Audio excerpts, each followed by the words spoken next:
আজকে বানাবো লাউয়ের তরকারি। তো বাড়িতে একটা লাউ হয়েছে বড় সাইজের, আমি লাউটা কাটতে এসেছি, গাছ থেকে কেটে নিয়ে রান্না করব এক্ষুনি।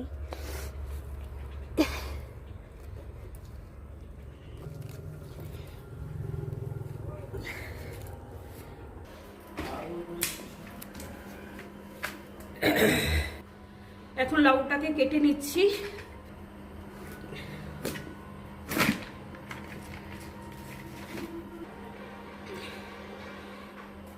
মোটা মোটা করে খোসাটা বের করে রেখে দেবো, কালকে লাউয়ের খোসা ভাজা বানাবো, বানিয়ে সবাইকে দেখাবো কিভাবে লাউয়ের খোসা ভাজা বানানো যায়।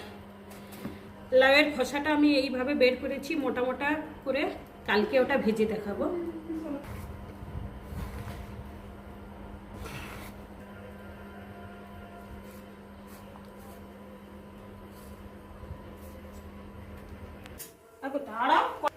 লাউটা কেটে ভালো করে ধুয়ে নিয়েছি, এবার আমি 5 মিনিট সেদ্ধ করে নেব, জল ছাড়াই সেদ্ধ করব এটাকে। কড়াটা গরম হয়ে গেছে, এবার আমি লাউটা দিয়ে দিচ্ছি, নুন দিয়ে দিচ্ছি,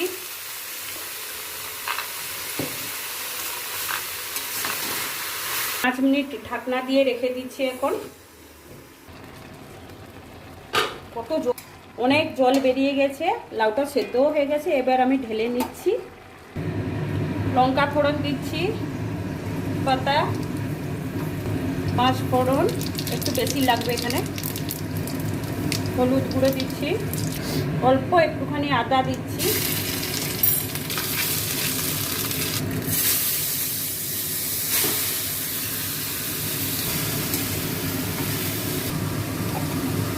চিনি দিচ্ছি 1/2 চামচ, জিরে গুঁড়ো,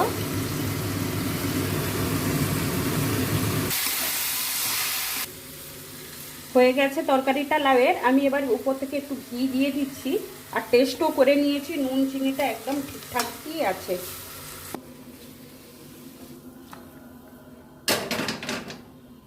হয়ে গেছে আমার লাউয়ের তরকারি।